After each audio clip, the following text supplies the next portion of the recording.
माधव, एक बात बताओ, क्यों हमेशा वही लोग मुझे समझ नहीं पाते जिनको मैं सबसे ज्यादा चाहती हूँ? सखी, हर कोई तुम्हारी भावना की गहराई को समझ नहीं सकता, क्योंकि लोग उतना ही समझते हैं जितना उनका मन साफ होता है। तो क्या मेरी गलती है माधव, जो मैंने उन्हें दिल से चाहा?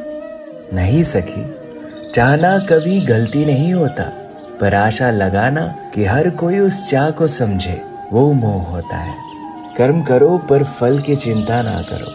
तुम्हारा प्रेम तुम्हारा कर्म था, समझना उनका था। पर दिल टूट जाता है ना माधव। तो मैं हूं ना, जब सब समझने से चूक जाए तब मैं सिर्फ महसूस किया जाता हूँ। तुम बस अपना दिल मेरे पास रखो, मैं कभी दूर नहीं जाऊंगा।